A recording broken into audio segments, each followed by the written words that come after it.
reported. An invasive snail in northern Missouri lakes worries state conservation officials. Sue Danielson reports. Missouri Department of Conservation staffers have confirmed the presence of the invasive Chinese mystery snail in Lake Manisa in Marshall, north central Missouri. The MDC says they found over 150 specimens during a search. The snails are a problem because they do not reproduce at a snail's pace at all. The females can give birth to up to 100 young at once and have more than 150 broods in a lifetime. Sue Danielson, Missouri Net. The Missouri Supreme Court has denied Frank White Jr.'s appeal to overturn the results of Tuesday's recall election that removed him as Jackson County executive. White had argued the date selected for the recall was not one of Missouri's 4 authorized election days and as a result violated federal and state laws governing absentee ballots. But the High Court disagreed. 85% of Jackson County voters voted to remove White from office. Former Kansas City Mayor Kate Barnes has been chosen to serve as interim executive by the Jackson County Legislature. That's news. I'm Matt Pike.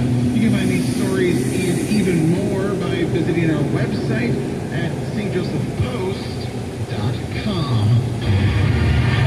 John Deere is putting in work and putting out highlights. Oh man, look at those passes. Tillage, planting, harvesting. 3 years in, and these pre-owned machines are still at the top of their game. We're talking reliability, performance, and long-term potential. And get this, these veteran machines can pick up the latest precision tech with ease. You know Tacos it. or buffet? Ready to add John Deere certified pre-owned equipment. Tacos or buffet? Buffet. Can shop at machinefinder.com. Farming is dangerous. There's dangers all around us. We work around it and we live around it every day. And we just become used to it. We go through try and do these things to make sure accidents don't happen, but you just never know. There are so many farmers that I think take for granted all of the underground utilities that are there. You don't want to hit a gas pipe because that's your life. The other part of it is if you hit certain things, you're liable for it. We kind of know what's out here, but at the same time, we just always call. Farm Safe 811 starts with you. Whether you're installing drain tile or doing any sort of digging, always call 811 and wait for any underground lines to be marked and have the depth confirmed. That's farming with care. But if a line does get damaged, go somewhere safe and call 911. Always keep safety in the back of your mind. Just stay humble. For more information, go to farmsafe811.org. Wounded Warrior Project helps post 9/11 veterans and their families realize what's possible.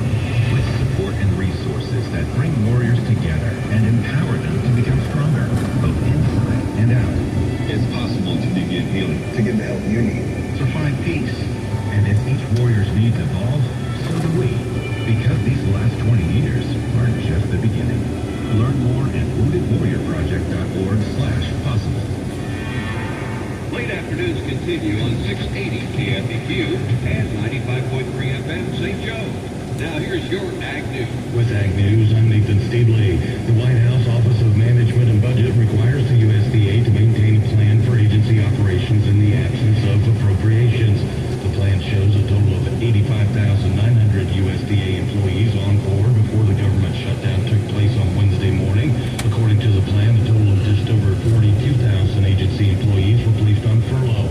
The plan shows that the work getting paused during a shutdown includes most of the Risk Management Agency, Natural Resources Conservation Service, Foreign Ag Service, Food and Nutrition Service, and other segments of the agency. The shutdown particularly affects employees who work face-to-face with farmers. More than 6,000 of the 9,000-plus Farm Service Agency employees are going on furlough.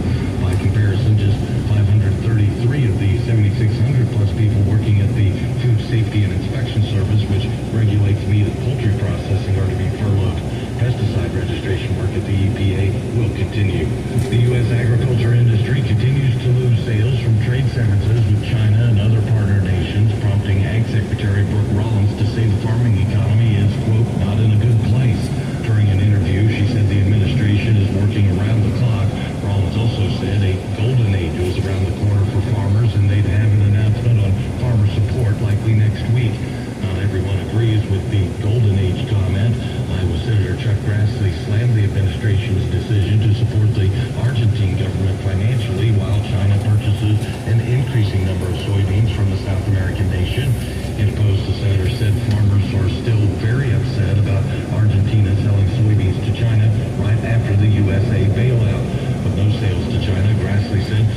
need a trade deal with China now. That's been a look at your ag news on KFEQ. I'm Nathan Steedley. Yeah, military life can have its challenges, but sometimes veteran life brings more. While serving in Iraq, an IED took both my legs, but it didn't take my spirit. As America's veterans face challenges, DAV is there. My name is Greg Gatson, 26-year Army veteran. With the right support, more veterans can reach victories great and small. DAV helps veterans like me get all the benefits they've earned, and that can be a life changer. DAV provides a lifetime of support to veterans of every generation, helping more than 1 million veterans each year. Today, I'm an entrepreneur, photographer, and public speaker. But there's more to be done, and more victories to be won. With the right support, there are no limits. My victory is just being the best that I can be. Greg Gatson, thank you for your service. And your victories inspire many more. Support more victories for veterans. Go to DAV.org. Today, 1 in 5 working-age Americans has a mental health condition. People in all types of jobs and at all levels. And the key to helping us succeed is a supportive and inclusive workplace. All of us have a role to play in making that happen. What can I do to help? As a CEO, I can set the tone for supportive culture. As a manager, I can offer assistance and accommodation. As a coworker, I can listen and be a source of support to my colleagues. As someone with a mental health condition, I can ask for what I need to perform my best. I can offer all employees the supports they need to deliver on the job. For the team, And for the business. What can I do? What can I do? I can remind others That we all benefit from workplaces that promote good mental health. mental health-friendly workplaces are more important than ever. And all of us have a role to play in promoting them. Learn more at whatcanyoudocampaign.org. I'm Matt Pike with news briefs. For a fourth consecutive year, enrollment at Northwest Missouri State University has grown. Enrollment increased slightly on the Maryville campus with just under 8,750 students enrolled in the fall semester. A young cameraman died after losing control of his three-wheeler near Cameron Wednesday morning. Missouri State Highway Patrol reports the 20-year-old man lost control of the three-wheeler while riding east on US 36 a mile west of Cameron. The man was pronounced dead in the hospital. A slight improvement in drought conditions in Missouri. The latest U.S. drought monitor map shows the area of extreme drought in the Boot Hill has been downgraded to severe thanks to rainfall within the past week. The Northeast Kansas Sheriff is investigating several reports made by farmers about suspicious vehicles hanging around during harvest. Our County Sheriff John Merchant reports his office took several calls. Farmers concerned about a dark-colored SUV and a maroon-colored pickup pulling in fields. Farmers report another lighter-colored passenger car with Missouri plates drove around the field repeatedly. Farmers report the vehicles leave quickly once approached. The Missouri Supreme Court has denied Frank White Jr.'s appeal to overturn the results of Tuesday's recall election that removed him as Jackson County executive. White had argued that the date selected for the recall was not one of Missouri's 4 authorized election days, and as a result violated federal and state laws governing absentee ballots. For the second time, a Cole County judge has rejected the language in a proposed constitutional amendment to once again ban many abortions in Missouri. The Missouri Independent reports that on Tuesday, Cole County Judge Daniel Green ordered Secretary of State Denny Hoskins to again submit ballot language that would clearly spell out that the proposal would repeal the constitutional amendment passed by Missouri voters in 2024. That's the news briefs. I'm Matt Pike. For these stories and even more, you can visit our website at stjosephpost.com. Mama, what does the chicken say? Chicken. Oh, okay.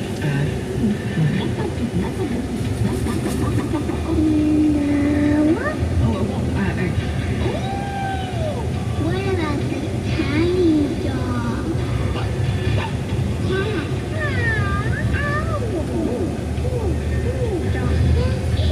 What does the turkey say?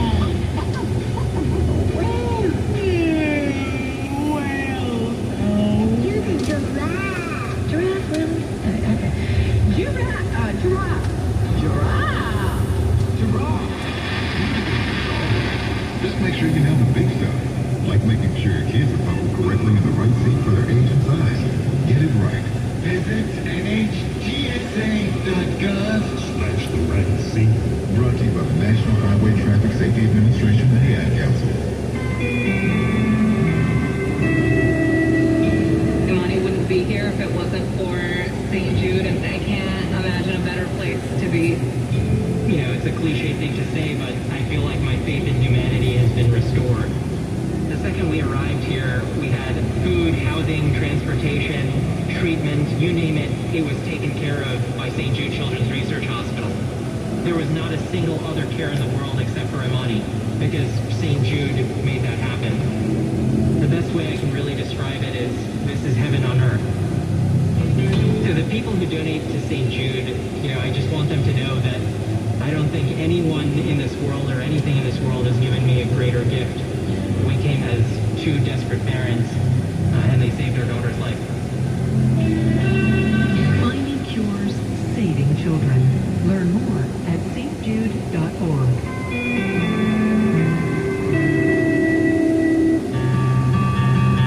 We're the stronger than we look type. I've had type 1 diabetes since I was 2. The braver than you think type. I have to take insulin shots every single day. The type that sees the odds and says they're meant to be overcome. The research JDRF is funding is life-changing. We're the plan for a cure type. When I grow up, I hope type 1 diabetes will be something I used to have. The closer than you think type. Things like the artificial pancreas, they aren't ideas. They're happening right now. The type that will stop at nothing. No more blood sugar tests. Absolutely nothing. No more insulin shots. Until type 1 becomes type none. Support JDRF, the world's largest funder of type 1 diabetes research. So one day you can say, I helped turn type 1 to type none. Join us now at JDRF.org and spread the word. Hashtag type none. Now time for sports on 680 KFEQ and 95.3 FM. I'm Matt Pike. Patrick Mahomes was named the AFC Offensive Player of the Week on Wednesday after tossing 4 touchdown passes in the Kansas City Chiefs' dominant victory over the Baltimore Ravens. Mahomes found a different pass catcher on each of his 4 scoring strengths, following his 18th career performance with at least 4 touchdown passes. Mahomes' 11th Career Player of the Week award, his first since Week 12 of the 2023 season. Kansas football is going international in a way no college football team ever has before. Big 12 Conference, along with host Kansas, announced on Wednesday the Jayhawks will square off with Arizona State in the first ever Union Jack Classic at London's iconic Wembley Stadium, Saturday, September 19th in 2026. The matchup will mark the first ever college football game at Wembley Stadium, a historic venue that opened in 1923 and hosted multiple Summer Olympics, a World Cup final, legendary Live Aid concert, several NFL games, and many more historic moments. After securing her first collegiate victory and helping the Missouri Western Baby Mother was there last year, or a couple months ago, earlier this week at Wembley Stadium in England. Was honored as the MIAA Women's Golfer of the Week. Schweitzer shot 6 under par in the Newman Hill Classic, shooting a 67 down day 1 and a 71 in the final round. West back in action Monday and Tuesday at the Great Shin Invitational, hosted by Central Oklahoma in Edmond. Let's shoot around the MLB playoffs again. We got 3 Game 3s happening today in the wild card round. The Cleveland Guardians boosted by a 5-run 8th inning outburst that began with an unlikely home run from Brian Rocchio, beat the Detroit Tigers 6-1 Wednesday, forcing a decisive Game 3 in the AL Wild Card Series. Cubs manager Craig Counsell, he defended his decision to leave lefty Shota Imanaga in the game to face righty Manny Machado in the 5th inning of the San Diego Padres victory in Game 2 of the NL Wild Card Series Wednesday. Machado in the first pitch splitter for a 2-run home run, extending the Padres lead to 3-0, which was the eventual final score. And Jazz Chisholm Jr. stepped all the way home for first base on Austin Wells' tie-breaking single in the 8th inning. The New York Yankees extended their season Wednesday night with a 4-3 victory over the Boston Red Sox in Game 2 of their AL Wild Card Series. One team that won in Game 3, Yoshinobu Yamamoto, struck out 9 pitching into the